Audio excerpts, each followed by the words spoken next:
tayo, TH13.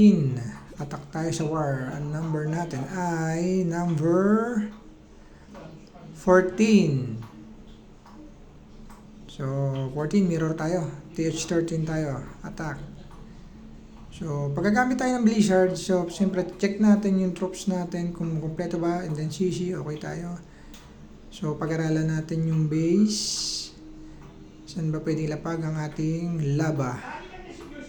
So, laba muna tayo siyempre para mapanel niya yung air def, tsaka yung mga defense, and then blimp. Pasok natin yung blimp dito, and then kailangan makalapit siya sa town hall. Ang purpose niya dito is mabasag yung TH.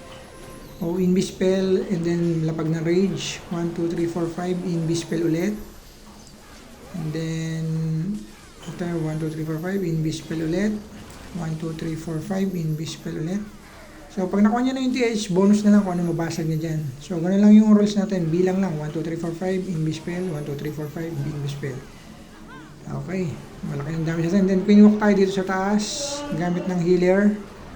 And then, yan. Left and right tayo. Yung baby dragon, panglinis, and then dunes.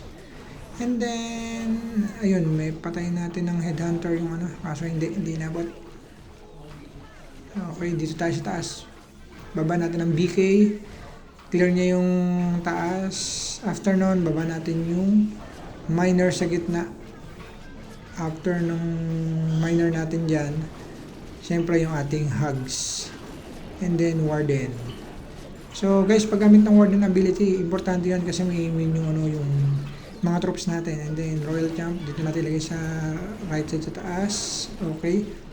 And then gamit tayo dito ng warden ability. Oh, wait lang. Yun, nako, lumiko.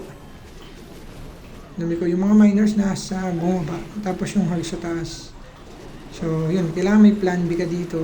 Siyempre, hindi naman natin masasabi lagi yung pag-attack natin, kaya dapat lagi may plan A, plan B ka. So, since hindi sila sama-sama, kailangan i-resolve natin yung mga spell natin.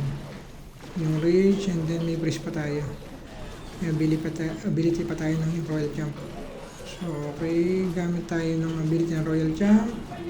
And then, lapag tayo ng rage dito sa baba dahil nandito yung mga miner. And then freeze natin tong single inferno kasi mamamatay yung royal jump natin. So okay, goods, kahit medyo naghiwalay sila, nakuha naman natin.